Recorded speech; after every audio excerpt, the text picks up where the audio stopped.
এটা আমি দুদিন আগের ভিডিও। সেদিন সন্ধ্যেবেলায় ব্রেড পকোড়া বানিয়েছিলাম।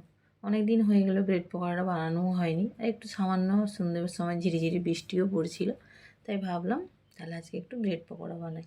আলুটা সেদ্ধ করে রেখেছিলাম, আলুটা খোসা ছাড়িয়ে আলুটা এই যে চামচ দিয়ে হালকা করে ম্যাশ করে নিয়েছি। একদম সিম্পলভাবে বানাই, একদম সিম্পলভাবে বানিয়েছিলাম। কড়াইতে তেল দিয়েছি, সামান্য একটু জিরে দিয়ে পেঁয়াজটা কুচি কুচি করে রেখেছিলাম সেটা দিয়ে দিলাম। হালকা ভাজা হতে ওতে কী করেছি, আলুটা দিয়েছি। আলুটা দিয়ে একটু নেড়ে চেড়ে তাতে সামান্য হলুদ গুঁড়ো, জিরে গুঁড়ো, ধনে গুঁড়ো আর একটু সামান্য গরম মশলা দিয়েছি। ব্যাস, এই আর কিছুই নয়। নামানোর আগে একটু ধনেপাতা দিয়েছি, সামান্য একটুখানি ধনেপাতা ছিল আমার কাছে, সেটাই দিয়েছি।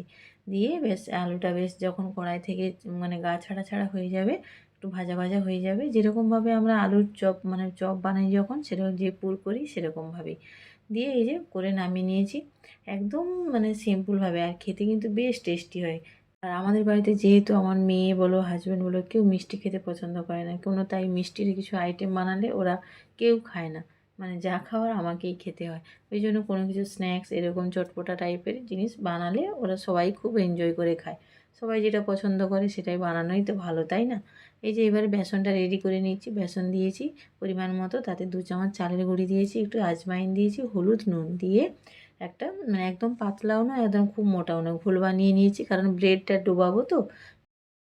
তারপরে এই যে ব্রেডের ওপরে একটু টমেটো সস দিয়ে দিয়েছি, ধনেপাতা চাটনিটা ছিল না তাই টমেটো সসটা দিয়ে দিয়েছি। দিয়ে এবারে ওপরে পুরটা দিয়ে দেবো, আলুর পুরটা দিয়ে আরেকটা ব্রেডটা ওর উপরে চাপিয়ে মানে চাপিয়ে দেবো। ব্যাস হয়ে গেল। এরকমভাবে আরও একটা দুটো আমি বানিয়ে নেব, তারপরে এটা তেলে বেসনে ডুবিয়ে তেলে ভেজে নেব। খেতে খুব টেস্টি হয়। মানে আমরা মানে এই ব্রেড পকোড়াটা বানানোর সময় খুব স্কুল লাইফের কথা মনে হচ্ছিল। স্কুল লাইফ সরি মানে কলেজ লাইফের কথা। কলেজে যখন মানে ছুটি কলেজ শেষ হওয়ার পরে আমরা প্রায় দোকানে গিয়ে এরকম ব্রেড পকোড়া খেতাম, খেয়ে তারপরে বাড়ি আসতাম। মানে খুব যখন বানাচ্ছিলাম খুব মানে মনে পড়ছিল, আর মেয়েকে বলছিলাম জানিস আমরা এরকম করে ব্রেড পকোড়া কিনে কিনে খেতাম। এই যে হয়ে গেছে তারপরে এই যে বেসনে ডুবিয়ে ওটা আমি এদিক ওদিক করে হালকা মিডিয়াম আঁচে ভেজে নেব।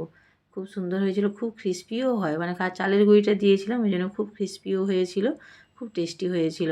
তোমরা পারলে এরকমভাবে একবার বানিয়ে দেখো, খেতে কিন্তু খুব সুন্দর লাগে, ভালোই লাগে। আর বাচ্চারাও খুব মানে বাইরের খাবারের থেকে মনে হয় এরকম করে বাড়িতে একটু বানিয়ে দিলে ওদেরও মনটা ভালো লাগে আর খেতেও ভালো হয়। সবাই খুব ভালোভাবেই খেয়েছিল, মেয়ে, আমি, তারপর হাজব্যান্ড অফিস থেকে আসার পরে খেয়েছিল। এই যে বানিয়েছিলাম, ছোটো মেয়েটা অতটা খেতে পারে না, একটু সামান্য ঝাল দিয়ে দিয়েছিলাম তো ওই জন্য। চলুন তাহলে আজকে আসি, আবার দেখা হবে পরবর্তী ভিডিও।